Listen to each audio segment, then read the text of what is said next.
हमारा आज जो टॉपिक है एक बहुत ही प्यारी स्टोरी है जिससे हम सारी चीजें पढ़ने के बाद और सीखने के बाद सुनने के बाद बहुत कुछ सीख सकते हैं अपनी आध्यात्मिक लाइफ में। जो हमें डिटर्मिनेशन चाहिए, जो हमें इम्प्रूव करना है अपने आप को, जो जल्दी से जल्दी हमें सेल्फ रियलाइजेशन के स्टेज तक पहुंचना है, उसको हम बहुत अच्छे से अचीव कर सकते हैं। तो आज की जो स्टोरी है वो क्या है कि ध्रुव महाराज जो थे वो ध्रुव तारा कैसे बन गए। 5 वर्ष के छोटे से बालक ध्रुव महाराज वो कैसे ध्रुव तारा बने। तो जस्ट अ सेकेंड, ये थोड़ा स्क्रीन में शायद। हम्म, तो सबसे पहले हम देखते हैं कि ध्रुव महाराज आखिर हैं कौन, उनका परिचय क्या है ना। तो सबसे पहले तो जो ग्रेट ग्रैंडफादर है ध्रुव महाराज के, वो ब्रह्मा जी हैं। ब्रह्मा जी के पुत्र थे स्वयंभुव मनु, स्वयंभुव मनु। और स्वयंभुव मनु के दो पुत्र थे, उत्तानपाद और प्रियव्रत। ये दो पुत्र थे स्वयंभुव मनु के, जिसमें उत्तानपाद के बेटे हैं ध्रुव महाराज। उत्तानपाद की एक्चुअली में दो पत्नियां थी। एक का नाम था सुरुचि और एक का नाम था सुनीति। एक्चुअली सुनीति जो थी वो बड़ी थी, ध्रुव महाराज की माँ थी। और जो सुरुचि थी वो ध्रुव महाराज की स्टेप मदर थी। और सुरुचि का भी एक पुत्र था, उत्तम। सो ये जो स्टोरी है ये कौन किसको बता रहा है। तो ये जो स्टोरी है ये बेसिकली मैत्रेय मुनि बता रहे हैं भागवतम में। भागवत जब हम पढ़ेंगे तब उसमें देखेंगे कि मैत्रेय मुनि जो है वो बता रहे हैं ये स्टोरी, विदुर को डिस्क्राइब कर रहे हैं पूरा, ताकि वो अपना आध्यात्मिक लाइफ शुरू कर सके। जंगल वगैरह जा रहे थे वो सब कुछ छोड़ के उस समय। तो मैत्रेय मुनि ने तब विदुर जी को बताया। ठीक है। तो जो जैसे मैंने बताया कि उत्तानपाद की दो पत्नियां थी, सुरुचि एंड सुनीति। ठीक है। तो जो सुनीति थी वो उत्तानपाद को उतनी प्रिय नहीं थी। जो राजा थे उनको सुरुचि ज्यादा प्रिय थी, क्योंकि सुरुचि जो थी वो नई, मतलब बाद में आई हुई थी, है ना, दूसरी पत्नी थी। तो उससे बहुत ज्यादा एडिक्टेड थे। मतलब वो जो भी कहती थी वो सारा कहना उत्तानपाद जी मानते थे। सारी बात सुरुचि की मानते थे और उसी के हिसाब से चलते थे। तो बहुत ज्यादा एडिक्टेड हो गए थे उससे। अब एक बार ऐसा होता है कि जो उत्तम रहते हैं सुरुचि के पुत्र, वो उनको अपनी गोद में बिठा के, जो महाराज रहते हैं अपनी गोद में बिठा के अपने बेटे को प्यार कर रहे होते हैं, पैट कर रहे होते हैं, इसे खिला रहे होते हैं। उस समय पे ध्रुव महाराज उनके पास आ जाते हैं, 5 वर्ष के छोटे से बालक। और क्या कहते हैं कि पिताजी मुझे भी आपकी गोद में बैठना है। वो चलने चढ़ने की कोशिश करने लगते हैं अपने पिता की गोद में। लेकिन क्या होता है, उनके पिता उनको उतना भाव नहीं देते हैं, इग्नोर करते हैं, है ना। क्योंकि वो जानते हैं सुरुचि वहां पे है। और क्योंकि माँ से ज्यादा प्रेम है, तो जिस पत्नी से ज्यादा प्रेम होगा उसके पुत्र से भी उतना ही ज्यादा प्रेम होगा। इस टाइप का है ना। तो जब वो चढ़ने की कोशिश करते हैं, पिता इग्नोर करते हैं, तो जो सुरुचि रहती है वो इंसल्ट कर देती हैं। जब ध्रुव महाराज बोलते हैं मुझे भी आपके गोद में बैठना है पिताजी, तो सुरुचि क्या करती हैं, उनको इंसल्ट कर देती हैं और बोलती हैं कि अगर तुमको पिता के गोद में बैठना है तो केवल पिता का होना जरूरी नहीं कि वो तुम्हारे पिता हैं इसलिए तुम उनकी गोद में बैठ जाओ। क्योंकि तुमने मेरे गर्भ से जन्म नहीं लिया है इसलिए तुम अपने पिता की गोद में नहीं बैठ सकते। तुम तभी इस पिता की गोद में बैठने के अधिकारी थे जब तुम मेरे गर्भ से जन्म लेते।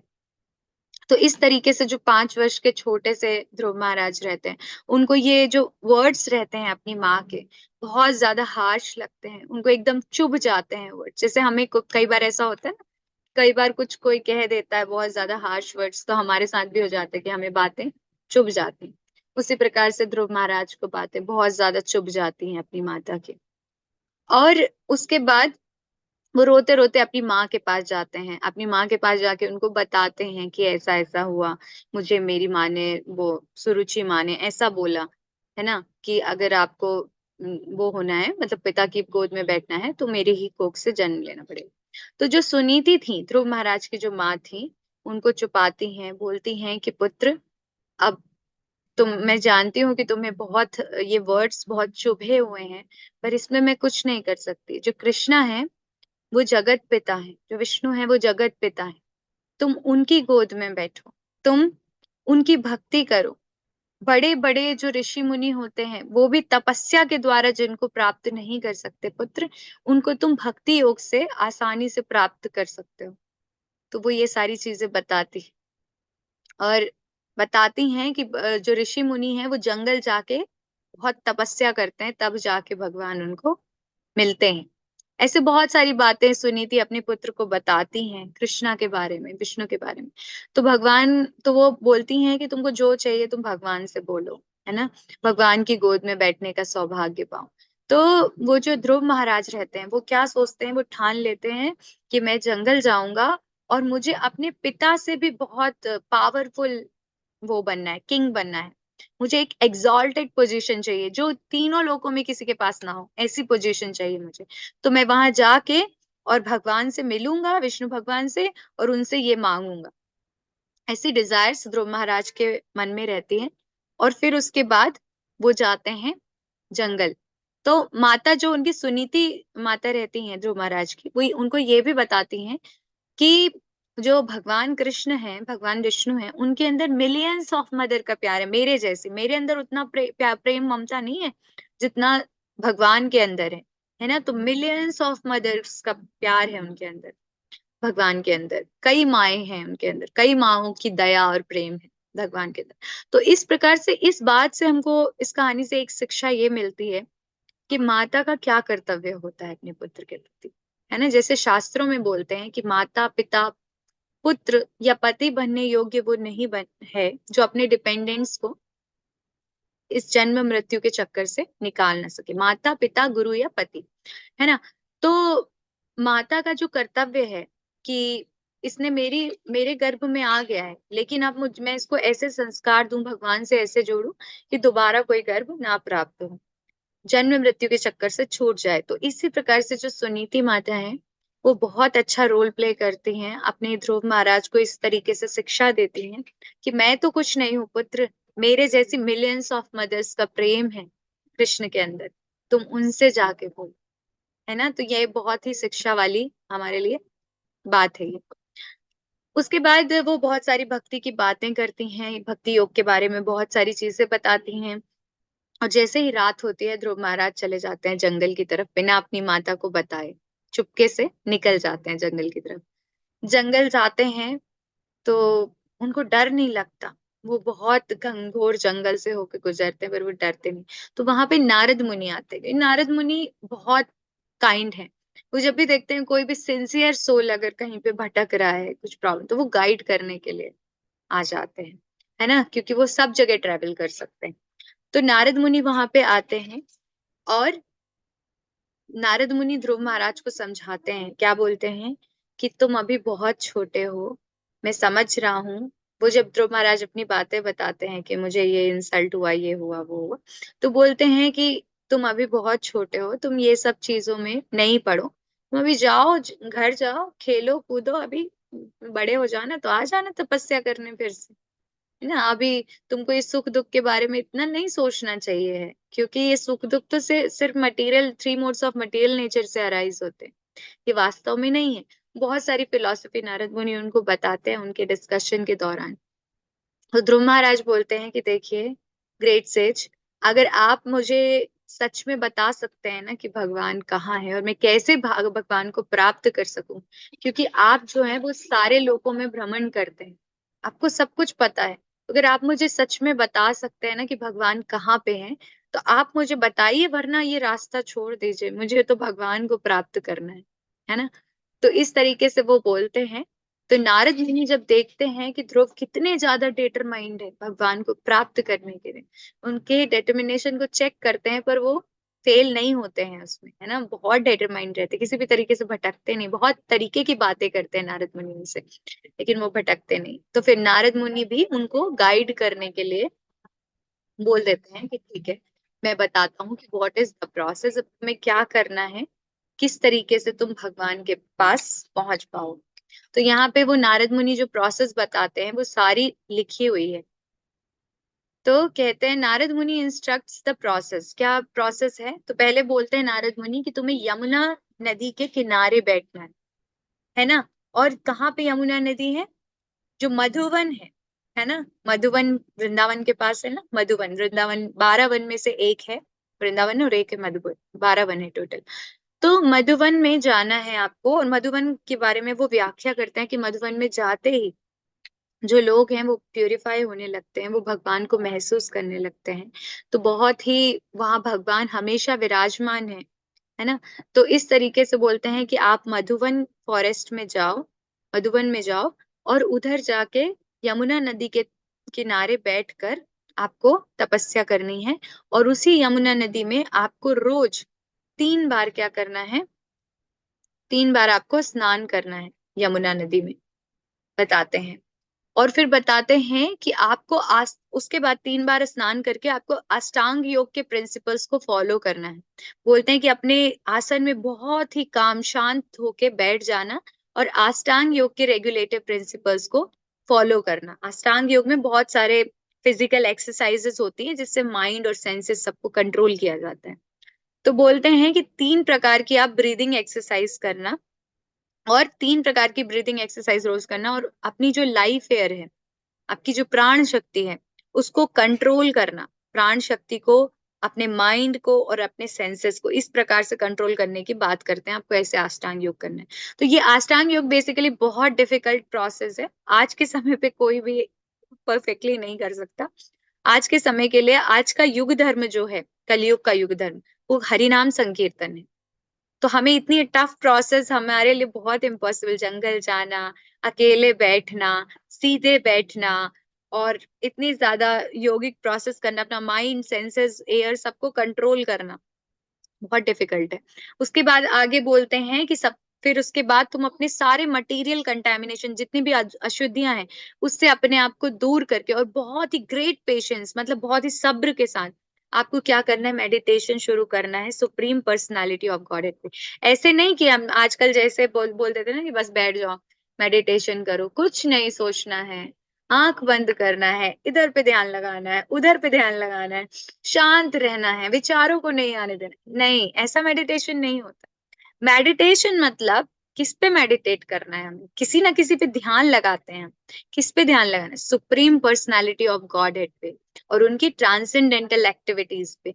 उनको जब हम ध्यान में रखते हैं, भगवान के फॉर्म के ऊपर, भगवान के आध्यात्मिक फॉर्म के ऊपर जब मेडिटेट करते हैं, तो जितने भी मटेरियल कंटेमिनेशन होता है अंदर, वो सब दूर हो जाता है। हम 3 मोड्स ऑफ मटेरियल नेचर से हटने लगते हैं और भगवान के पास पहुंचने लगते हैं, ट्रांसेंडेंटल होने।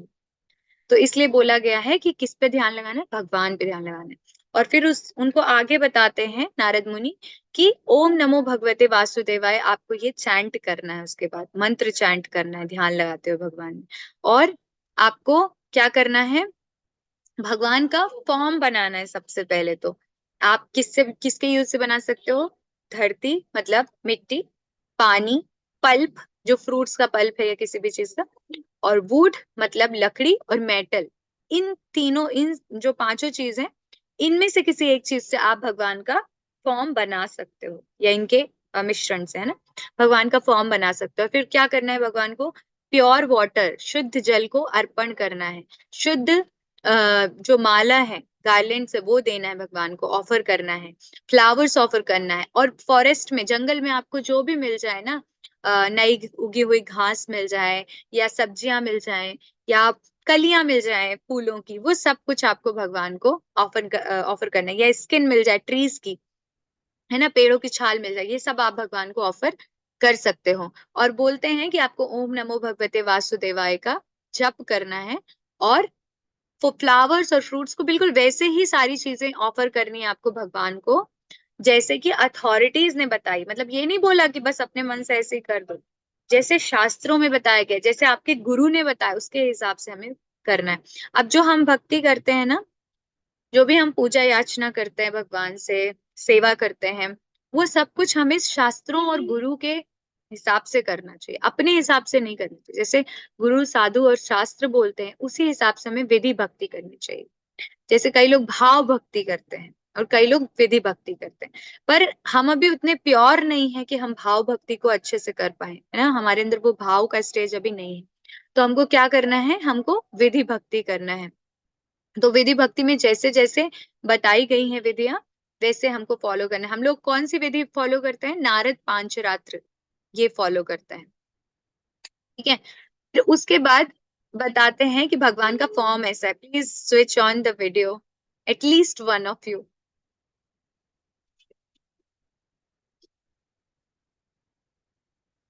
Thank you so much. तो ये बहुत बहुत अच्छा, भगवान के फॉर्म को डिस्क्राइब करेंगे ना तो आप लोग को बहुत बहुत अच्छा लगेगा, इसलिए मैंने बोला स्विच ऑन करके रखिए वीडियो। है ना? तो देखिए, बताते हैं फिर। ये वहीं पे बताया गया एक्चुअली, उस परपट में डिस्क्रिप्शन में ही बताया गया कि भगवान का फॉर्म कैसा है। और ये भी बताया गया है कि जो भी भगवान के फॉर्म पे मेडिटेट करते हैं, भगवान का फॉर्म कैसा? आध्यात्मिक फॉर्म है। भगवान का कोई मटेरियल फॉर्म नहीं है, हमारे जैसे पंच तत्वों से बना हुआ नहीं है। है ना? हमारे जैसे भगवान की एक्टिविटीज भी नहीं है। सबसे पहली बात तो ये हमें क्लियर होना चाहिए। भगवान का दिव्य फॉर्म है और बहुत ही प्लीजिंग है। तो बताते हैं कि जो भी इस फॉर्म पे मेडिटेट करते हैं, बहुत जल्दी सभी प्रकार के मटेरियल कंटैमिनेशन से मुक्त हो जाते हैं। है ना? तो इसी प्रकार के फॉर्म को जो ध्रुव महाराज को ध्यान करने के लिए किसने बोला था? नारद मुनि ने बोला था। है ना? तो बताते हैं कि जो भगवान का फेस है, भगवान का फेस कैसा है? भगवान का फेस बहुत ही ज्यादा ब्यूटीफुल है। इतना सुंदर है कि इतना सुंदर तो कुछ है ही नहीं। उस सुंदरता की आप व्याख्या कर ही नहीं सकते कहीं पे भी। और इतना प्लीजिंग है कि मतलब अगर कोई उनका फेस देख ले तो वो उसी के आनंद में डूब जाता है, वो और कुछ देखना ही नहीं चाहता है। ऐसे हुआ है, एक एक संत रहे हैं, मुझे उनका नाम याद नहीं आ रहा है। उनको भगवान ने बोला था कि आपको आंखें दे दूं मैं, लेकिन वो कहते हैं नहीं, मुझे नहीं चाहिए आंखें, क्या करना है, आपको देख रहा हूँ, इस भौतिक संसार को देख के क्या करूं। तो जो भी भगवान को देख लेता है उसको और कुछ देखने की इच्छा नहीं रह जाती। इतना प्लीजिंग, इतना सेटिस्फाइंग, इतना आनंददायी है कि वहां से आपका फोकस हटता ही नहीं है और कोई भी सुख दुख प्रतीत नहीं होते, बस आनंद, ब्लिस। तो बहुत बहुत प्लीजिंग फॉर्म है भगवान की। उसके बाद उनकी आंखों के बारे में बताते हैं कि उनकी आईज जो हैं वो बहुत ज्यादा ब्यूटीफुल है। बहुत ब्यूटीफुल आईज, जिनकी आंखें, किसी की आंख उनमें अटक जाए तो बस, मतलब ऐसे नेक्टर जैसा लगता है। वो आंखें अपनी भगवान से हटा ही नहीं सकता, इतनी प्यारी आंखें। और जो उनकी आईब्रोज हैं वो बहुत ज्यादा सुंदर तरीके से डेकोरेटेड है, जैसे डेकोरेट करते हैं ना पूरा इधर पे आईब्रोज, तो इस तरीके से आईब्रोज के ऊपर उनकी डेकोरेटेड है आईब्रोज भगवान की। उसके बाद उनकी नाक जो है वो उठी हुई रेज्ड है, बहुत प्यारी नाक है। और जो उनका फोरहेड है, भगवान का माथा है, वो बहुत ही ज्यादा ब्रॉड है एकदम। और भगवान सारे जितने भी देवता होंगे, मतलब हम लोग तो देवताओं के सामने तुच्छ हैं। हमारे में अगर इस संसार की सबसे ज्यादा कोई खूबसूरत लड़की या लड़का होगा तो वो कोई भी देवताओं के सामने तुच्छ है। उसी तरह जो देवताओं में जो सबसे ज्यादा सुंदर है, कामदेव, वो भगवान के सामने कुछ नहीं, मूर्छित हो जाते हैं भगवान जी को देख के, कृष्णा को देख के। उनका रूप इतना सुंदर है। और कृष्णा को देख के, कृष्णा किसको देख के मूर्छित होते हैं? राधा रानी को देख के। राधा रानी इतनी सुंदर। तो बताते हैं कि भगवान बहुत ज्यादा सुंदर है, सारे देवी देवताओं सबसे ज्यादा सुंदर है। और हमेशा उनका फॉर्म कैसा रहता है? यूथफुल रहता है। ऐसे ओल्ड नहीं होते भगवान कभी, ना ही बहुत मतलब ऐसे दिखाई देते हैं कि 40 इयर्स के हो गए भगवान, ये हमेशा यूथफुल फॉर्म होता है उनका, एकदम जैसे टीनेज एकदम लगता है ना, वैसा फॉर्म होता है भगवान का। बहुत ही किशोरावस्था वाला यूथफुल फॉर्म होता है। Every part is properly formed, और उनकी हर एक पार्ट जो है बॉडी का वो एकदम प्रॉपरली फॉर्म्ड है। ऐसा मतलब आप जिस भी पार्ट को देखोगे आपकी वहीं पे नजर अटक जाएगी, इतने सुंदर है भगवान। हर एक फॉर्म उनकी बॉडी का प्रॉपरली, मतलब हर एक पार्ट जो है वो प्रॉपरली फॉर्म्ड है और फ्री फ्रॉम डिफेक्ट। हर प्रकार के डिफेक्ट, किसी कोई भी पार्ट में डिफेक्ट नहीं। जैसे हमारी बॉडी में होता है ना कुछ डिफेक्ट होता है, अरे मेरी तो ये वाली उंगली छोटी है, जैसे मेरे मेरे अंदर ऐसा है कि मेरे पैर सुंदर नहीं है। है ना, छोटे छोटे पैर है, बहुत बॉडी के हिसाब से पैर थोड़े छोटे लगते हैं। तो इस प्रकार से हमारी बॉडी के अंदर बहुत सारे डिफेक्ट, लेकिन भगवान की बॉडी के अंदर एक भी डिफेक्ट नहीं है, प्रॉपरली फॉर्म्ड है।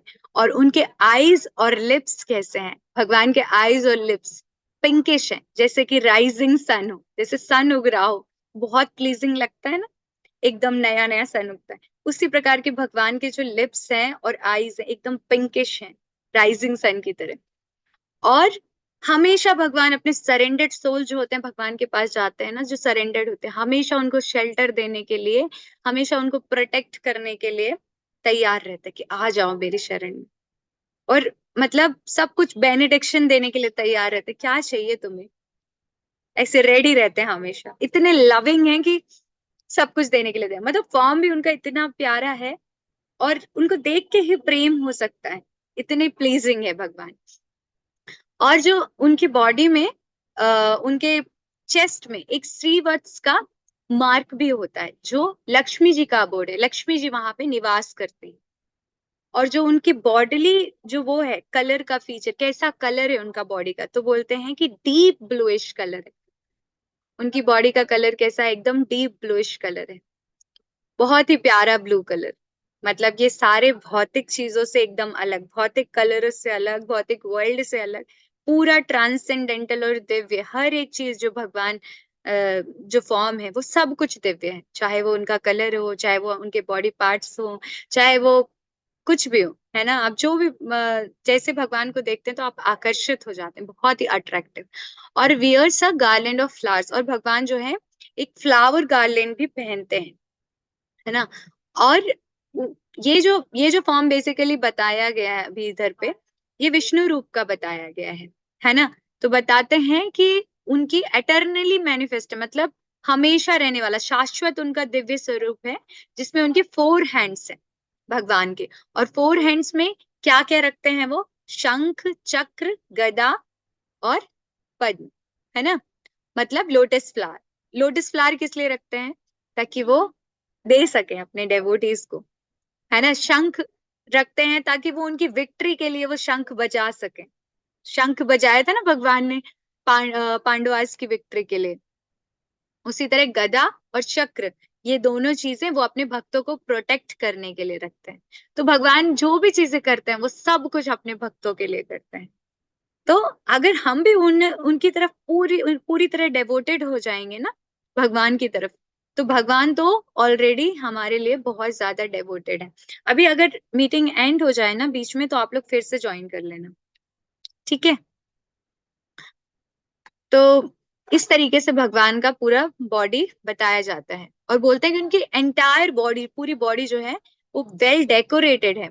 और उनका जो हेलमेट है, मतलब उनका जो मुकुट है, वो पूरे मतलब ज्वेल जो होते हैं ना, क्या बोलेंगे उसको, वैल्यूएबल ज्वेल्ड हेलमेट है उनके पास, है ना। मतलब उनके मुकुट में बहुत ही अच्छे अच्छे ऑर्नामेंट्स यूज किए गए, गोल्ड और बाकी जो जितने भी हीरे मोती वगैरह यूज करते हैं, वो सभी तरह की चीजें यूज की गई हैं, बहुत ही तरीके से अच्छे से। उनका जो मुकुट है वो बहुत प्यारा है।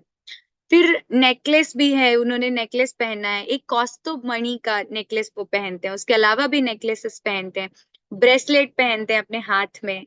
और क्या पहनते हैं, उनके जो उन्होंने गारमेंट्स पहने, कपड़े पहने, वो कैसे हैं, येलो कलर के पहने, और वो सिल्क गारमेंट्स जो बहुत सुंदर लगता है उनके ऊपर। उसके बाद उनके जो कमर है, कमर के चारों ओर क्या है, गोल्डन एंक गोल्डन बेल्ट लगी हुई है, मतलब जिसको हम करधन बोलते हैं, है ना। जो कमर बेल्ट होती है वो पहनते हैं भगवान। और क्या है, उनके एंकल बेल्ट है, पैरों में भी वो पायल पहनते हैं, है ना, बहुत प्यारी। तो इस प्रकार से भगवान के पूरे स्वरूप का वर्णन किया गया है। और क्या बोला है कि उनके जो बॉडीली फीचर्स हैं वो बहुत ज्यादा अट्रैक्टिव है, बहुत ज्यादा अट्रैक्टिव है, वो बहुत अट्रैक्ट करते हैं हर एक बॉडी फीचर। मतलब वही कि जो भी आप देखो, जहां पे भी देखो, आपकी नजर अटक जाएगी भगवान के, जिस चाहे उनके आईज देखो, चाहे उनके लोटस फीट देखो। और जो भक्त होते हैं वो बहुत ज्यादा लोटस फीट से अटैच्ड होते हैं भगवान के। और एक और चीज जिसमें हमें हमेशा ध्यान रखना है, कि बोला गया है कि जो लोग भी अभी पूरी तरीके से अपनी काम वासनाओं से मुक्त नहीं हो पाए हैं, उनको हमेशा भगवान के लोटस फीट पर भी ही फोकस करना चाहिए। हमें पूरी बॉडी भगवान की इमेजिन नहीं करना है हमेशा, क्योंकि हमसे अपराध हो सकते हैं, है ना, हमारा वो लेवल नहीं। इसलिए हमें हमेशा भगवान के लोटस फीट पे फोकस करना है। पहला और दूसरा कैंटो जो है वो भगवान का लोटस फीट है। भगवान का जो फेस है वो 10th कैंटो है, रासलीला वाला पार्ट। बहुत सारे जो भागवतम सुनाने वाले होते हैं वो डायरेक्ट 10th कैंटो के बारे में बात करते हैं। जब तक लोटस फीट को अच्छे से अंडरस्टैंड नहीं किया, जब तक हम उस लेवल पे नहीं आए, हमें कभी भी उस जगह पे नहीं जाना चाहिए, भगवान के रासलीला पार्ट पे नहीं जाना चाहिए जो कि उनका फेस है। तो इसीलिए हमें हमेशा भगवान के लोटस फीट को फोकस करना है, उनके लोटस फीट के बारे में मेडिटेट करना है। जब भी आप रात में सो रहे हैं या कहीं पे भी हैं, है ना, चैंटिंग के समय मेडिटेशन नहीं करना है, चैंटिंग के समय सिर्फ चैंट करना है और सुनना है ना। जैसे हम एक पूरा स्ट्रिंग बोलते हैं, हरे कृष्ण कृष्ण कृष्ण हरे हरे, हरे राम राम राम हरे, तो ये पूरा एक काउंट होता है, एक बीट। ऐसा नहीं है कि आप हरे को अलग फोकस करो, कृष्णा को अलग फोकस करो, फिर राम को अलग फोकस करो, ऐसा नहीं करना। हमें पूरा जो एक मंत्र है ये, हरे कृष्ण कृष्ण कृष्ण हरे हरे, हरे राम राम राम हरे, हर एक बीट पे एक पूरा मंत्र फोकस करना है ना, और उसको सुनना है। जब हम पूरी स्ट्रिंग सुनेंगे तो बाकी सारे वर्ड्स हम ऑटोमेटिकली सुन लेंगे, है ना। और पूरा एक जो नाम है, 16 अक्षर का नाम, समझना है कि ये भगवान है, पूरा एक भगवान है, 16 अक्षर का नाम। वो कौन है? 16 अक्षर का जिनका नाम है चैतन्य महाप्रभु, जो राधा रानी के स्वरूप में आए। तो इस प्रकार से हमको जप करना है, ताकि आपका माइंड थकेगा भी नहीं और इजीली जप हो जाएगा, एक पूरी स्ट्रिंग पे आप ध्यान दोगे तो। ठीक है, तो इस प्रकार से भगवान के बारे में बताया गया। और भी बताया गया है कि जो भगवान का फॉर्म है वो हमेशा पीसफुल रहता है, काम रहता है, कोई टेंशन नहीं होती, कोई भी वो नहीं होता कि हाँ बहुत सारे विचार चल रहे हैं, अरे भगवान तो पूरा संसार संभालते हैं, कितने टेंशन में रहते होंगे। हमेशा काम, हमेशा पीसफुल, क्वाइट, और हमेशा स्माइल करते हुए। एक ये चीज जो हम सीख सकते हैं भगवान के फॉर्म से, कि हमें हमेशा स्माइल करते रहना है ना। भगवान को, क्योंकि भगवान भी हमेशा स्माइल करते हैं, तो उनको, उनके भक्त भी अगर स्माइल करते हुए दिखेंगे तो उन्हें बहुत अच्छा लगेगा। हम उनको उसी तरीके से हमें हर चीज ऑफर करनी चाहिए, है ना। और फिर बताते हैं कि जो उनके लोटस फीट हैं, उनके जो नेल्स हैं भगवान के, बहुत ज्यादा ग्लिटरिंग है, ऐसे लगते हैं कि जैसे कोई ज्वेल हो।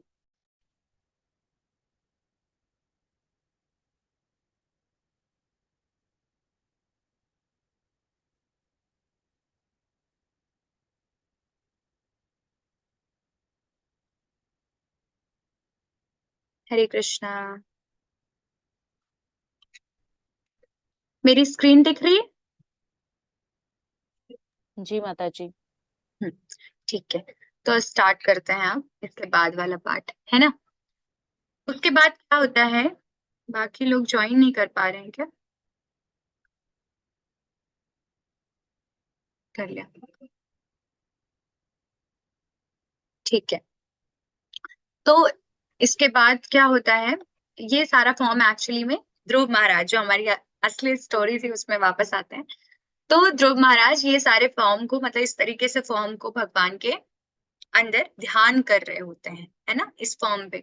उसके बाद क्या होता है, जो नारद मुनि होते हैं, ध्रुव महाराज तो अपनी प्रैक्टिस पे लग जाते हैं, जो जो उनके गुरु ने बताया। अब यहाँ पे उनके जो पिता रहते हैं, पिता उनके बहुत ज्यादा क्या रहते हैं, परेशान हो जाते हैं, उदास हो जाते हैं, है ना। उनके पिता सोचने लगते हैं कि मैंने कितना बड़ा अन्याय कर दिया, अब मेरा पुत्र कहाँ होगा, खाया होगा नहीं पिया होगा, कहीं उसको कोई जंगली भेड़िया खा ना गए हों, जंगली जानवरों ने नुकसान ना पहुंचा दिया। इस प्रकार से उनके पिता बहुत चिंतित होते हैं। तो नारद मुनि उनके पास जाते हैं, और नारद मुनि उनके पास जाके बताते हैं राजा को कि आपको परेशान होने की जरूरत नहीं है। और जो किंग रहते हैं वो भी नारद मुनि से शेयर करते हैं सारी चीजें, कि मैं अपनी पत्नी सुरुचि के प्रति बहुत ज्यादा अट्रैक्ट हो गया था, एडिक्ट हो गया था, और इतना एडिक्ट हो गया था कि मैं इतने छोटे से बच्चे को, उसकी भावनाओं को हर्ट कर दिया।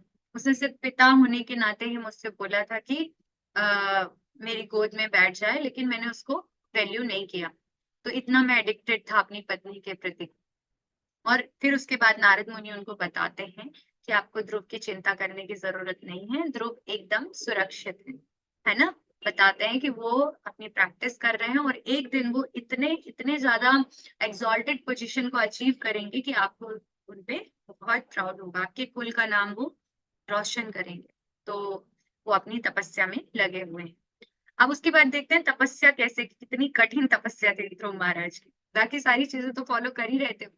साथ में वो क्या था, जब पहला मंथ था, की तपस्या का। ध्रुव महाराज ने कितने महीने तपस्या की है टोटल? 6 महीने।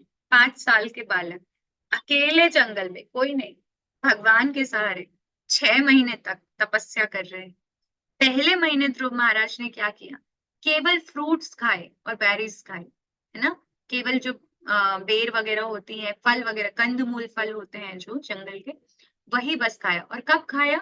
रोज नहीं खाया, हर 3 दिन में, हर तीसरे दिन। पहले महीने हर तीसरे दिन उन्होंने केवल फ्रूट्स और बेरीज खाई, है ना। और सेकेंड मंथ में क्या किया? जब सेकेंड मंथ आया तो 3 से उन्होंने छठवें दिन कर दिया। बाकी दिन भूखे रहते, केवल छठवें दिन वो पानी पीते थे। सॉरी, पानी नहीं, सेकेंड मंथ में ड्राई ग्रास, जो सूखी हुई घास होती है और पत्तियां, वो खाते थे हर छठवें दिन। जब वो तीसरे महीने में पहुंचे तो अब उन्होंने 9वें दिन कर दिया। तो हर 9वें दिन वो क्या करते थे कि केवल पानी पीते थे। एक एक सेकेंड ना, कोई शायद मैसेज कर रहा है, प्रॉब्लम हो रही है।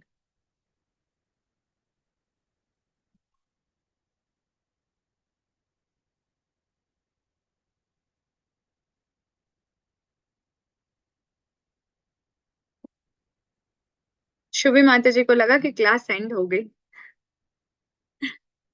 ठीक है।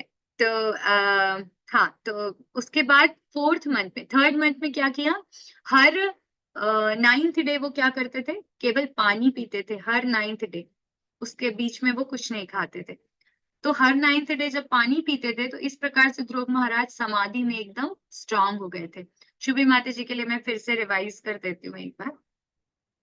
पहले महीने जब ध्रुव महाराज तपस्या कर रहे थे, तो ध्रुव महाराज की तपस्या के दौरान, एक मिनट, माता जी प्लीज रिपीट।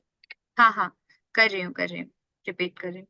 तो एक्चुअली में अभी हम ध्रुव महाराज की तपस्या के बारे में बात करें तो उसके पहले नारद मुनि उनके घर जाते हैं, ध्रुव महाराज के घर, और राजा उनको समझाते हैं सारी चीजें कि आपको चिंता करने की जरूरत नहीं है। राजा भी अपनी बातें बताते हैं कि मैं बहुत एडिक्टेड हो गया था सुरुचि के प्रति और ध्रुव के साथ मैंने अन्याय किया।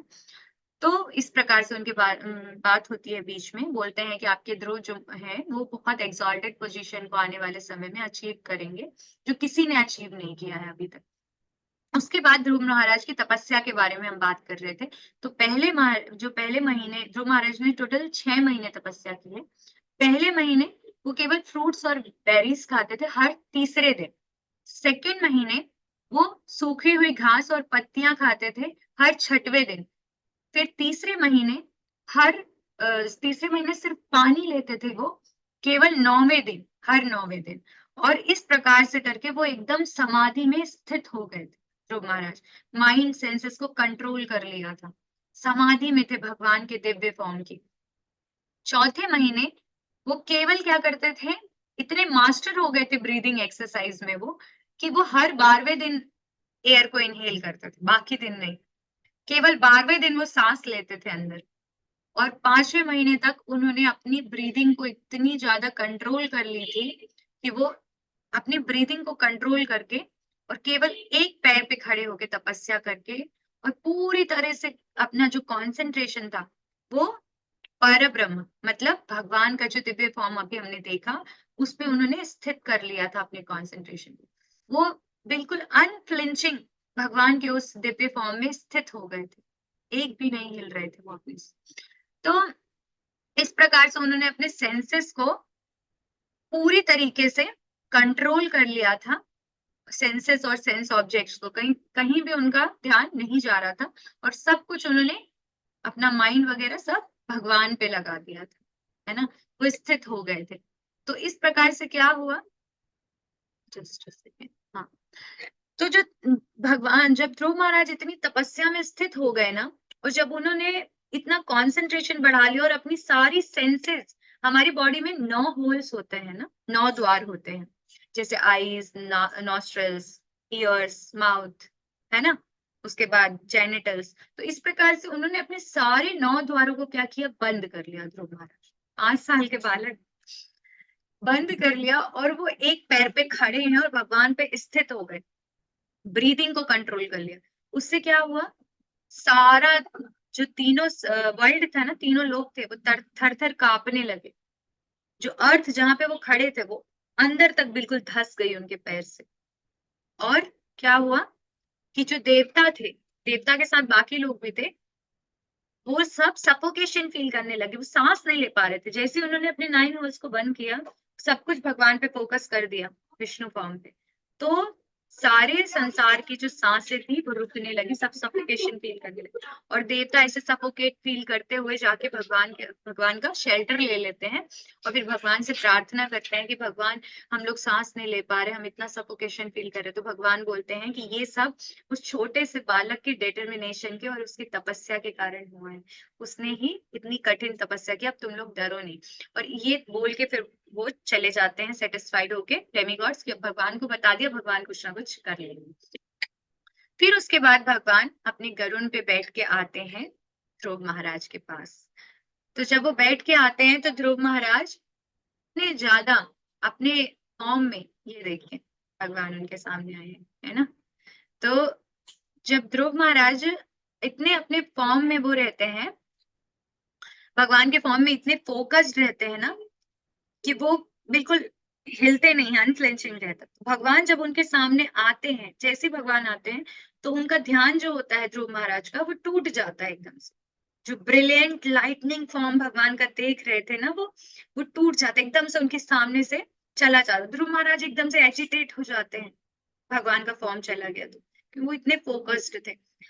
उसी जैसे ही उनका फॉर्म चला जाता है सामने से, तो ध्रुव महाराज का मेडिटेशन टूट जाता है और उनकी आंखें खुल जाती हैं। जैसे ध्रुव महाराज आंखें खोलते हैं, उनके सामने स्वयं the supreme personality of God head Lord Vishnu खड़े रहते हैं, है ना। और वैसे ही दिखते हैं जैसे उन्होंने अपने हार्ट में देखा था। इस बात से पता चलता है कि सबसे पहले भगवान का दर्शन कहाँ होता है? हृदय में ही होता है ना। तो इस प्रकार से उनको भगवान का दर्शन होता है, जैसे उन्होंने हृदय में देखा था, सेम वैसे ही। अब उसके बाद वो अपना रिस्पेक्ट ऑफर करते हैं और सीधे दंडवत लाइक अ रॉड लेट जाते हैं भगवान के सामने, जैसे ही भगवान को देखते हैं। और वो इतनी इतनी लव में, इतनी एक्सटेसी में अब्सॉर्ब हो जाते हैं भगवान के, इतना प्रेम में अब्सॉर्ब हो जाते हैं और इतनी एक्सटेसी उनको होने लगती है। उनको ऐसा क्या लगता है कि जैसे वो अपनी आंखों से भगवान को पी रहे हूँ, नेक्टर पी रहे हूँ, उनको ऐसा लगता है, इतने एब्जॉर्ब हो जाते हैं। और उनके अपने माउथ से भगवान के लोटस फीट को किस कर रहे हूँ और अपने आर्म से भगवान को गले लगा रहे हो। उनको देखते ही ऐसा लगता है, ऐसा रियल में कर नहीं होता है, सामने रहता है भगवान उनके, इनको ऐसा लगता है, ऐसा इतना आनंद में ऐसे लगता है कि जैसे भगवान बिल्कुल उनसे मिल गए हैं, वो भगवान उनसे, है ना। उनको गले लगा रहे हैं, उनको किस कर रहे हैं लोटस फीट को, और उनको बार बार ऑफर कर रहे हैं अपना दंडवत, और अपनी आईज से, और जैसे भगवान को पूरा उनके फॉर्म को ऐसे ग्रहण कर रहे हो, है ना, नेक्टर ले रहे हो। इस प्रकार से वो बहुत एक्सटेसी में चले जाते हैं। अब उसके बाद ध्रुव महाराज ना भगवान को ऑफर करना चाहते हैं प्रेयर्स, कि भगवान इतने प्यारे हैं, मुझे भगवान के लिए कोई स्तुति गाने, इतनी प्यारी, ऐसा लगता है कुछ गा दूं, कुछ बोल दूं भगवान के लिए। लेकिन वो कुछ बोल नहीं पाते हैं, क्योंकि वो 5 साल के बालक रहते हैं, इनएक्सपीरियंस्ड रहते हैं, उनकी मेमोरी में ये सब नहीं रहता है ना, कि वो स्तुति ऑफर कर सके। तो वो बिल्कुल ऐसे स्तब्ध हो जाते हैं। और भगवान जो है इतने लविंग हैं, हम सबके हार्ट में है, वो जानते हैं कि हमारी डिजायर्स क्या है। तो वो जानते हैं ध्रुव महाराज को बहुत ज्यादा मन कर रहा है स्तुति करने। भगवान क्या करते हैं, अपना शंख उठाते हैं और ध्रुव महाराज के हेड में टच कर देते हैं, है ना। और जैसे ही टच करते हैं तो ध्रुव महाराज क्या करते हैं, प्रेयर्स करना स्टार्ट कर देते हैं, बोलने लगते हैं। वो बोल नहीं पा रहे थे पहले, लेकिन वो स्तुति करना स्टार्ट कर देते हैं। उनको सारा रियलाइजेशन हो जाता है शंख को जैसे ही वो टच करते हैं। तो अब ध्रुव महाराज प्रेयर करते हैं अपनी, इसमें सारी प्रेयर्स तो उनकी है नहीं, है ना, क्योंकि सारी इंक्लूड करना थोड़ा पॉसिबल नहीं था, बड़ी बड़ी थी प्रेयर।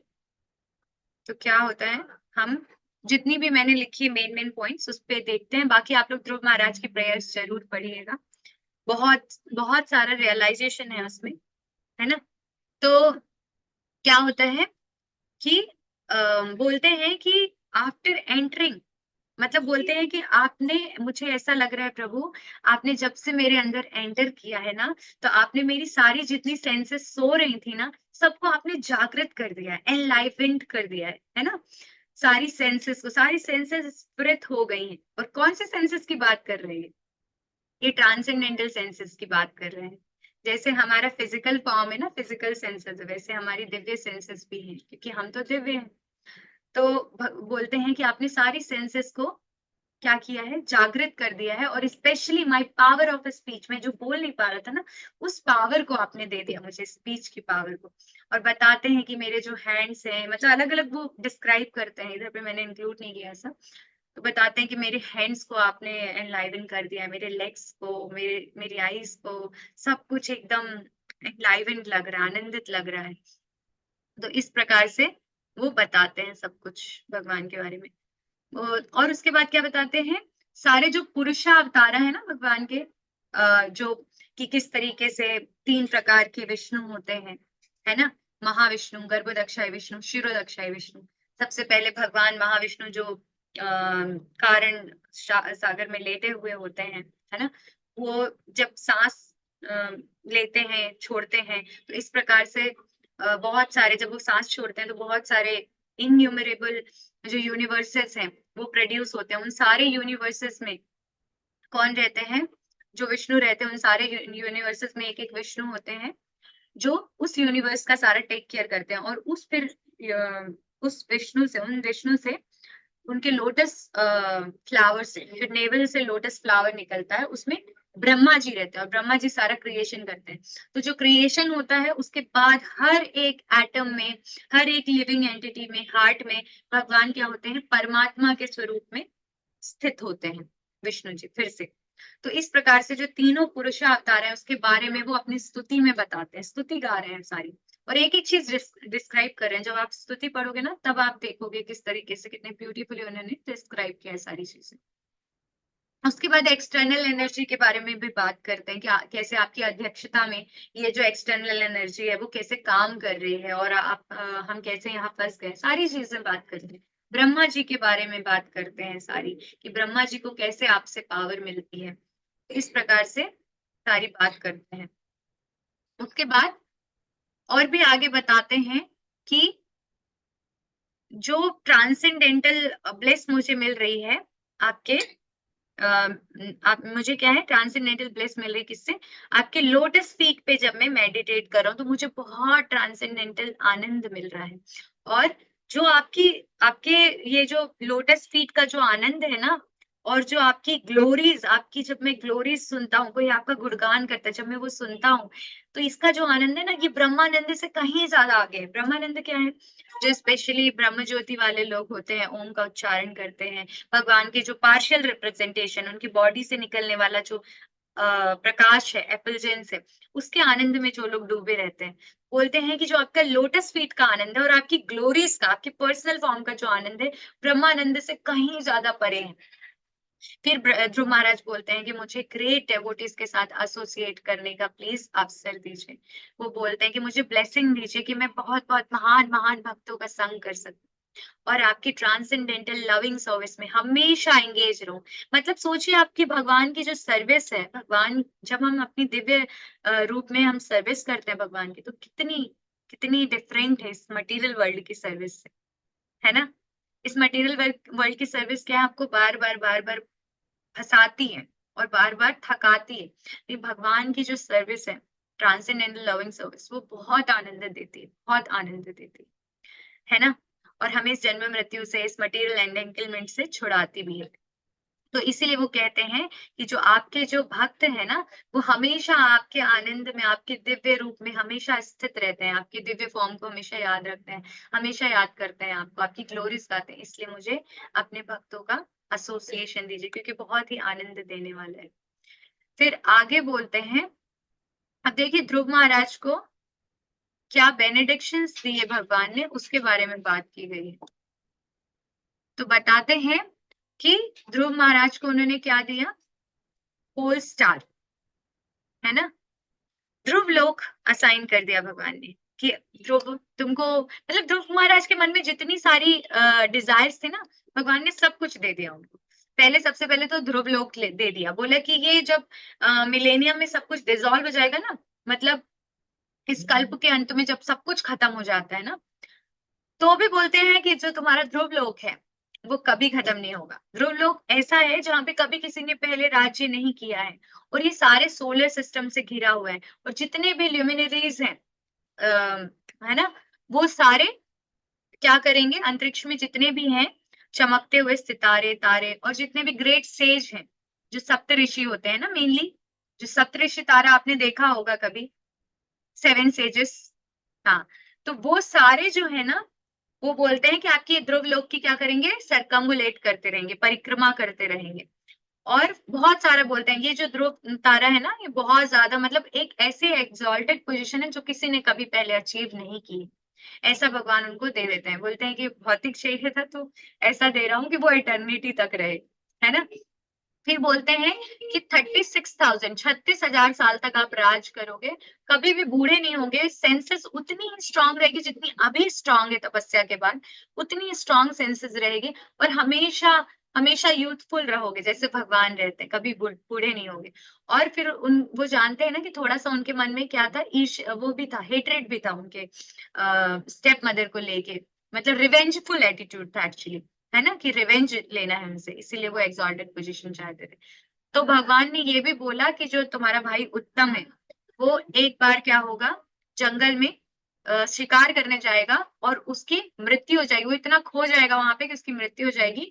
और उसके बाद उसको ढूंढते ढूंढते जो उसकी माँ है सुरुचि, वो जाएगी, और वो जंगल में दावाग्नि में जल के फिनिश हो जाएगी। तो भगवान रिवेंज के लिए भी बेनेडिक्शन दे देते हैं। पर अभी ये सब नहीं चाहिए ध्रुव महाराज को, ये सारी इच्छाएं ध्रुव महाराज की खत्म हो गई भगवान को देख। पर भगवान जानते हैं कि कभी ना कभी ध्रुव के मन में था ये, तो इसलिए भगवान ने उनको बेनेडिक्शन दी। फिर बोला कि तुम बहुत सारे सेक्रीफाइसेस करोगे, ग्रेट ग्रेट सेक्रीफाइसेस, बहुत ज्यादा दान करोगे, और बहुत सारी मटेरियल हैप्पीनेस भी तुमको मिलेगी, और जब तुम्हारी मृत्यु का समय आएगा तो तुम मुझे याद कर पाओगे। ये सबसे बड़ा बेनेडिक्शन है ना, मृत्यु के समय मुझे याद कर पाओगे, और इस लाइफ के बाद तुम मेरे पास वापस आ जाओगे, है ना, मेरे प्लेनेट में। मेरा प्लैनेट बोलते हैं कि जो 7 सप्तऋषियों का प्लैनेट है, सप्तऋषि हैं जो, उनके प्लैनेट से ऊपर है मेरा प्लैनेट, और मेरे प्लैनेट के सामने सारे प्लैनेट नतमस्तक होते हैं। तो उस प्लैनेट में तुम आके रहोगे मेरे साथ, जो एटर्नल है। पर जो ध्रुव महाराज है ना, वो बहुत ज्यादा प्लीज नहीं होते हैं ये सब के बाद। भगवान उसके बाद वापस चले जाते हैं अपने गरुड़ में बैठ के, उनको ये आशीर्वाद देने के बाद। लेकिन ध्रुव महाराज बहुत ज्यादा खुश नहीं है, और बहुत ज्यादा उनको अशेम्ड है ना, बहुत ज्यादा शर्मिंदा है अपनी सारी डिमांड्स के लिए। क्यों? क्योंकि वो उन्होंने भौतिक चीजों की डिमांड की है भगवान से, है ना। वो सोचते हैं कि भगवान आप तो हीरा है, और मैं कंकड़ पत्थर की डिमांड कर रहा था आपसे। तो बहुत अशेम्ड होते हैं। उनको जब पूरा नॉलेज हो जाता है भगवान को देखते, समझ जाते हैं कि हमें भगवान से भौतिक नहीं बल्कि आध्यात्मिक उनकी सेवा की डिमांड लिए बोलना चाहिए, और उनकी सेवा में ही रहना, उनको देखना ही सब कुछ है। अब उनको सब कुछ मिल गया और कुछ मिलने की इच्छा ही नहीं बची। तो इस प्रकार से वो थोड़े शर्मिंदा रहते हैं अपने के लिए। ठीक है, फिर वो जाके वो वापस घर चले जाते हैं, और बहुत ज्यादा मतलब अच्छे से अपना किंगडम को संभाल लेते हैं बाद में, है ना। तो इसके बाद हमने देखा कि ध्रुव महाराज कितने डिटरमाइंड थे, कितने ज्यादा डिटरमाइंड थे, कि इतना ज्यादा होने के बाद भी वो बिल्कुल नहीं हिले, और इतने छोटे से बच्चे इतनी ज्यादा तपस्या करे 6 महीने तक, इस प्रकार से भूखे प्यासे रह के सब कुछ करके, और भगवान में पूरी तरीके से अपने आप को एब्सॉर्ब कर दिया। वो किस लिए डिटरमाइंड थे? कि उनको भगवान को देखना है, भगवान से मांगना है। दो उनके अंदर फिजिकल मटेरियल डिजायर थी इनिशियली, है ना, बट जब वो भगवान को देखे तो सारी डिजायर से मुक्त हो गए, है ना। तो ध्रुव महाराज तो डिटरमाइंड थे, और उन्होंने 6 महीने के लिए तपस्या कर ली। तो आप लोग क्या 2 घंटे की तपस्या के लिए डिटरमाइंड हैं हरे कृष्ण महामंत्र के लिए? अभी से सुनने के बाद कौन कौन है? ऐसे नहीं भाई, हाथ वाथ रेस करके बताना पड़ेगा, हरि बोल बोल के करना पड़ेगा, दोनों हाथ उठा के दोनों हाथ हरि बोल बोलना पड़ेगा। और शुभी माता जी, आपकी तो मेरे को हाथ ही नहीं दिख रहे, हैंड रेस कर दो कम से कम। हमें भी सिर्फ 2 घंटे की तपस्या में वो सब मिल रहा है जो ध्रुव महाराज को 6 महीने की फॉरेस्ट में अकेले जाके इतना कंट्रोल करने के बाद, इतना सब कुछ से दूर रहने के बाद मिला। हमें सिर्फ 2 घंटे की तपस्या में मिल जाएगा। 2 घंटे अच्छे से हरे कृष्ण महामंत्र करना है, 16 माला, बहुत अच्छे से भगवान को प्लीज करने के लिए हर एक बीट पे पूरा महामंत्र बोलना है और भगवान को प्लीज करना है, भगवान को एम्ब्रेस करना है, नाम को एम्ब्रेस करना है ना। सिर्फ 2 घंटे इतना बस डिटर्मिनेशन हमें चाहिए। अगर हमें ध्रुव महाराज के जैसे तपस्या का रिजल्ट चाहिए ना, हमें भगवान चाहिए, हमें भी चाहिए कि हम बैक टू गॉडहेड चले जाए इस लाइफ के बाद, वापस कभी नहीं आए, है ना, और इस लाइफ में भी बहुत अच्छे से खुशी खुशी रहे। तो बस 2 घंटे की तपस्या, और बस उसके लिए क्या याद रखना है कि जो प्रभुपाद ने मना किया है 4 चीजें, हमें उसमें नहीं करना है, क्योंकि ध्रुव महाराज ने भी डूज एंड डोंट्स को फॉलो किया है ना। उन्हें बोला सेंसेस कंट्रोल रखना, इधर उधर नहीं करना है, तो नहीं किया उन्होंने, सेंसेस कंट्रोल रखा, अपने आप को, माइंड को फोकस्ड रखा। तो इसी तरीके से आपको भी अपने माइंड को फोकस्ड रहना है, अपना पर्पस कभी नहीं भूलना है, पर्पस याद रखना है कि हमारा जो भगवान के साथ एसोसिएशन है वही सिर्फ आनंद दिला सकता है, वही जन्म मृत्यु जरा व्याधि से मुक्ति दिला सकता है, और खुश होने का कोई और माध्यम नहीं है इस संसार में। जेल है ये, जेल में क्या ही चाहिए हमें, जेल से निकल जाना ही सबसे अच्छा है। तो जेल से निकलने के लिए हमें 16 राउंड्स रोज करने हैं और 4 नियमों का पालन करना है, और रीडिंग और हियरिंग जरूर करना है। ध्रुव महाराज ने भी भक्तों का एसोसिएशन मांगा था, है ना, तो हमें भी भक्तों के एसोसिएशन में रहना है, क्योंकि सारे भक्त जानते हैं कि विदाउट एसोसिएशन भक्ति is not possible in this कलयुग स्पेशली। तो भक्तों का एसोसिएशन रखना है। और अब आप लोग एक एक करके बताएंगे कि क्या क्या शिक्षाएं हमने ली ध्रुव महाराज से।